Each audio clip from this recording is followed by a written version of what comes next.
Aujourd'hui, on va plonger dans l'un des 7 profils financiers que j'ai identifiés dans le programme Clarté financière, le bon samaritain. Le bon samaritain, c'est celui qui met toujours les autres avant lui. Il donne, il prête, il dépense pour aider, parfois même quand il n'a pas les moyens de le faire. Il trouve sa valeur dans le fait de soutenir, de soulager, de partager. Et souvent, on le reconnaît facilement. C'est la personne qui ne sait pas dire non quand un proche demande de l'aide, même au prix de son propre équilibre financier.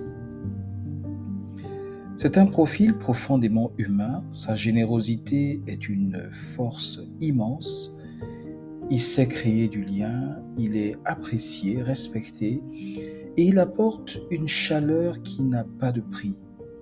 Dans un monde parfois froid et individualiste, le bon samaritain ou les bons samaritains sont des phares qui rappellent l'importance de la solidarité.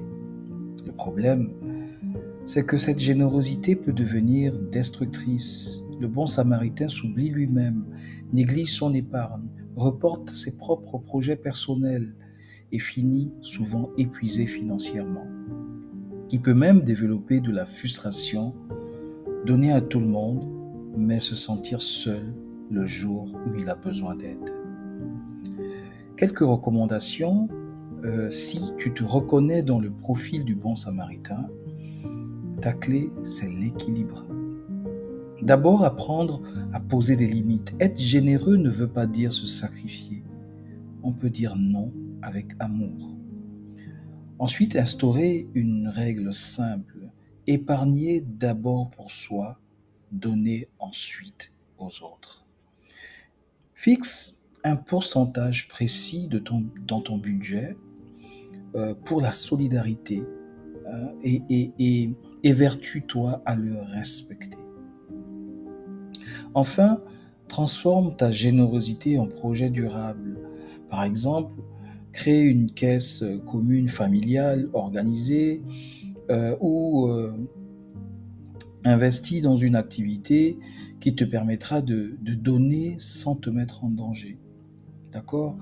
Trouve le moyen d'exprimer ta générosité, pas seulement sur le plan financier, mais aussi à travers des actions associatives, caritatives, où ta générosité sera pleinement appréciée.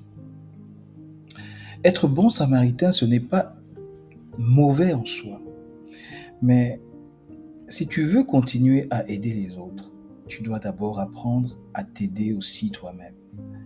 Car, comme on le dit dans les avions, mets d'abord ton max à oxygène avant d'aider ton voisin. Je te laisse avec cette phrase, la vraie générosité, c'est de donner sans se détruire. Je te dis à très bientôt pour plus de clarté dans tes finances et plus de clarté dans tes projets. Ciao.